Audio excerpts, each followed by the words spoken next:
The member for Longman has the call. Thank you, Madam Deputy Speaker. My question is to the Prime Minister.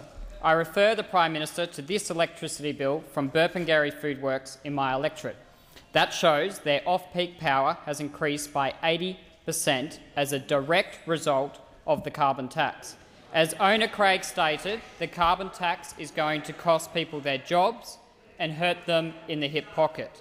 We can't possibly absorb 100% of the cost of the carbon tax. How does the Prime Minister reconcile Craig's reality with her claim that small businesses won't pay the carbon tax? The Prime Minister has the call.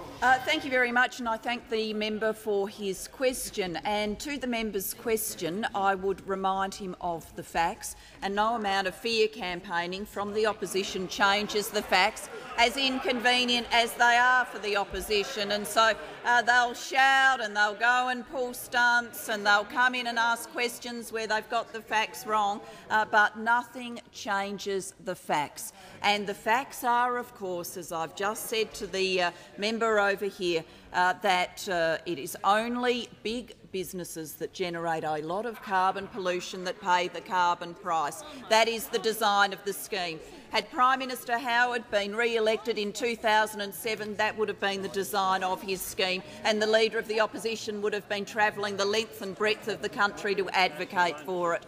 With a scheme designed that way, yes, there is some flow-through impact. We always understood that, and we said to small businesses who don't have to fill in any additional forms, unlike the crushing burden of paperwork that fell on top of them when the GST was implemented by the former Howard government, we've always said to small businesses that they should pass those costs through. And let's remind ourselves of the magnitude. In terms of the cost of living, 0.7%, less than a cent in a dollar, and in order to help Australian families with that, we've provided tax cuts, and the member would represent people in this parliament earning less than $80,000 a year. Indeed, he'd represent thousands of them who have got a tax cut. He'd represent some working women who have gone from paying tax to paying no tax. He'd represent some pensioners who have seen an historic pension increase and now, on top of it, 20% more assistance than they need to deal with the average impact of carbon pricing. He would represent people with families who have seen an increase in their family payments, and will see one again from this government from the proceeds of the minerals resource rent tax, because we believe in sharing the benefits of the boom. They are the facts. No amount of distortion from the opposition changes those facts, and I think you can see written all over their faces today.